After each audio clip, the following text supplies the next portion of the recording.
नमस्कार दोस्तों, आशा करता हूँ कि आप सब ठीक हैं। आज हम लोग एक बहुत ही इम्पोर्टेंट टॉपिक एज़्योर का डिस्कस करने जा रहे हैं, जिसका नाम है Azure storage redundancy. Azure storage जो है वो बेसिकली क्या करता है कि हमारे डेटा की मल्टीपल कॉपीज को रखता है अपने पास, ये इंश्योर करने के लिए कि प्रोटेक्शन, ड्यूरेबिलिटी और अवेलेबिलिटी बनी रहे डेटा की। वो इसको हार्डवेयर फेलियर्स, नेटवर्क या पावर आउटेजेस या नेचुरल डिजास्टर से भी प्रोटेक्ट करने के लिए ऐसा करते हैं। तो एज्योर स्टोरेज अकाउंट जो है वो 4 टाइप्स ऑफ डेटा को स्टोर करता है: block containers, file shares, tables और क्यू। ठीक है। Azure storage is primarily managed via storage accounts. ठीक है। तो ये बात हो गई एज़्योर स्टोरेज की। अब हम लोग देखते हैं कि रिडंडेंसी कैसे प्रोवाइड की जाती है। सबसे पहले हम लोग बात करेंगे प्राइमरी रीजन। प्राइमरी रीजन को आप ऐसे समझिए, एक सिंगल रीजन। ठीक है। तो एक प्राइमरी रीजन में रिडंडेंसी एज़्योर स्टोरेज अकाउंट ऐसे प्रोवाइड करता है कि वो आपके डेटा को मिनिमम 3 बार रेप्लिकेट करता है प्राइमरी रीजन में। और वो ये 2 तरीके से करते हैं। एक है LRS और एक है ZRS, लोकली रिडंडेंट स्टोरेज और जोन रिडंडेंट स्टोरेज। कॉपीज 3 ही बनती हैं, डेटा का रेप्लिका 3 ही होता है, लेकिन अलग अलग तरह से। आइए पहले समझते हैं LRS में ये कैसे किया जाता है। तो लोकली रिडंडेंट स्टोरेज जो है वो आपके डेटा को 3 बार रेप्लिकेट करता है सिंगल डेटा सेंटर में प्राइमरी रीजन के। ठीक है। मतलब एक ही डेटा सेंटर के अंदर 3 कॉपीज बनाई जाती हैं और इससे आपको 99.99 तक ड्यूरेबिलिटी मिलती है 1 साल में। ये सबसे चीपेस्ट ऑप्शन है रिडंडेंसी का और सबसे कम ड्यूरेबिलिटी प्रोवाइड करता है as per the other options. ये आपके डेटा को सर्वर रैक या फिर ड्राइव फेलियर से प्रोटेक्ट करता है, और अगर कोई डिजास्टर सच एज फायर या फ्लड्स आ जाए और पूरा डेटा सेंटर इंपैक्ट हो जाए तो आपका डेटा लॉस भी हो सकता है और वो अनरिकवरेबल होगा। LRS में जो राइट रिक्वेस्ट होती है वो तभी कंप्लीट होती है जब वो डेटा तीनों कॉपीज में रेप्लिकेट हो चुका होता है, और ये सब सिंक्रोनसली होता है। अब हम लोग देखेंगे कि ZRS में रेप्लिकेशन कैसे होता है। ZRS, zone redundant storage. इसमें एज़्योर आपके डेटा को 3 बार सिंक्रोनसली रेप्लिकेट करता है between 3 availability zones within a data center. ठीक है। Within different data centers. तो एक अवेलेबिलिटी जोन में आप ऐसे समझिए कि एक डेटा सेंटर है। ठीक। तो जो डेटा सेंटर है वो अलग अलग है, एक रीजन में मल्टीपल अवेलेबिलिटी जोन्स है, और इससे आपको ड्यूरेबिलिटी मिलती है 99.9929 तक, जो कि LRS से ज्यादा है। ZRS से आपका डेटा रीड और राइट दोनों के लिए एक्सेसिबल होता है, इवन इफ आपका एक जोन जो है वो या आपका एक कोई जोन अवेलेबल नहीं है तब भी।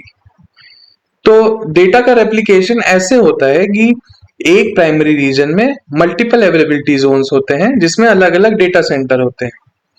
तो 3 अवेलेबिलिटी जोन में 3 कॉपीज अलग अलग रेप्लिकेट की जाती हैं आपके डेटा के लिए। सो डेटा की कॉपीज तो 3 ही बनती हैं, लेकिन इससे प्रोटेक्शन ज्यादा ऑफर होता है। अगर आपकी कोई एक साइट इंपैक्ट हो जाती है, एक अवेलेबिलिटी जोन इंपैक्ट होता है, तो आपके 2 अवेलेबिलिटी जोन्स में डेटा अभी भी सिक्योर है। इसमें आपको इंडिपेंडेंट पावर, कूलिंग और नेटवर्किंग प्रोवाइड की जाती है तीनों अवेलेबिलिटी जोन्स में। अब देखते हैं कि redundancy in a secondary region कैसे फैसिलिटेट की जाती है एज़्योर में।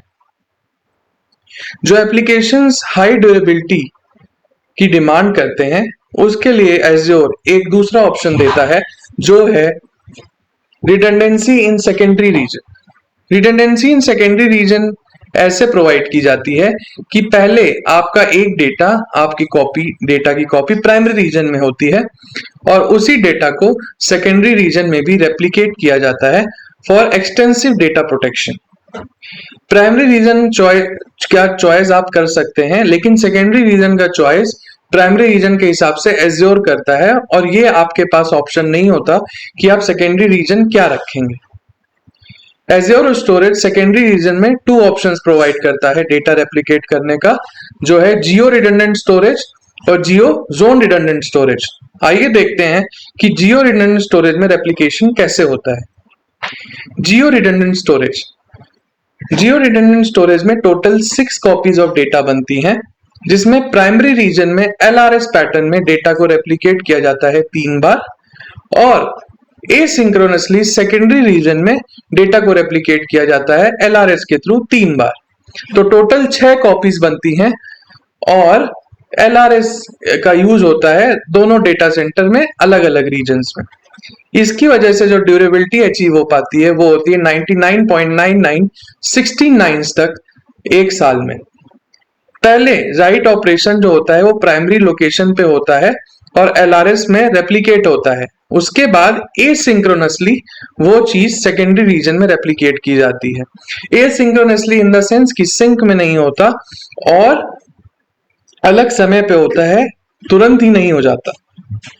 डेटा जब सेकेंडरी रीजन में रेप्लिकेट किया जाता है तो LRS का इस्तेमाल होता है, जैसा कि मैंने आपको पहले भी बताया। तो टोटल 6 कॉपी ऑफ डेटा बनती हैं, जिसमें दोनों रीजन्स में LRS का इस्तेमाल होता है। अब हम लोग देखते हैं जियो जोन रिडंडेंट स्टोरेज में रेप्लिकेशन कैसे प्रोवाइड किया जाता है। ये सबसे सिक्योर या सबसे बेस्ट ऑप्शन अगर आप कहें रिडंडेंसी प्रोवाइड करने का सेकेंडरी रीजन में है, क्योंकि यहाँ पे प्राइमरी रीजन में ZRS के हिसाब से रेप्लिकेशन किया जाता है, जो कि 3 अवेलेबिलिटी जोन में 3 कॉपीज रखी जाती हैं, जो कि LRS से काफी सिक्योर है। और फिर एसिंक्रोनसली रेप्लिकेशन किया जाता है LRS में सेकेंडरी रीजन में, जहां पे 3 कॉपीज बनाई जाती हैं। तो if you want to understand in a easy way, we can say that 6 copies in total are made. In primary region, the replication is done via ZRS and 3 copies are made in 3 different availability zones. और secondary region में एक ही data centre पे LRS replication करके 3 copies बनाई जाती हैं। यहाँ पे भी ड्यूरेबिलिटी जो है वो 99.9969 तक ही अचीव होती है, और यहाँ पे डेटा सेंटर में ड्यूरेबिलिटी, अवेलेबिलिटी और एक्सीलेंट परफॉर्मेंस और डेटा रिकवरी के लिए काफी रेजिलियंस अचीव की जाती है। अब देखते हैं रीड एक्सेस के बारे में। Read access to data in the secondary reason.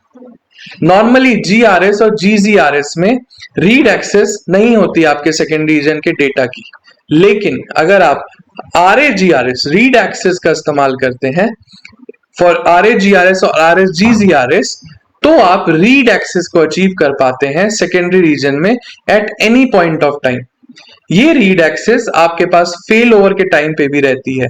अगर आपका GRS या GZRS में प्राइमरी रीजन डिजास्टर से इंपैक्ट हो गया है, और जब आपको पॉइंट आउट रीपॉइंट करेंगे सेकेंडरी रीजन की तरफ, at the time of fail over भी आपके पास रीड एक्सेस रहेगी सेकेंडरी रीजन में। अगर आप RA रीड एक्सेस को एनेबल नहीं कर रहे GRS या GZRS के पास, तो आपके पास रीड एक्सेस नहीं रहेगी until unless you enable RAGRS और RAGZRS। तो बेसिकली रीड एक्सेस को प्रोवाइड करने के लिए सेकेंडरी रीजन में until and unless it becomes a primary region, you will not have read or write access to data if it's not read access enabled। ठीक है, तो ये हो गई बात रिडंडेंसी की विद एज्योर स्टोरेज। प्राइमरली आपको ये समझना है कि प्राइमरी रीजन में 3 कॉपीज बनती हैं डेटा की, और सेकेंडरी रीजन रिडंडेंसी को यूज करते हुए 6 कॉपीज बनाई जा सकती हैं। सो मैक्सिमम से maximum 6 copies of data is there and minimum 3 copies. LRS ZRS is for primary region, GRS GZRS is for secondary region, और read access के लिए RAGRS और RAGZRS is also there. So overall we have 6 type of redundancy options in Azure storage. Video देखने के लिए आपका बहुत बहुत धन्यवाद। आशा करता हूं कि आपको ये वीडियो पसंद आया। Please like and subscribe.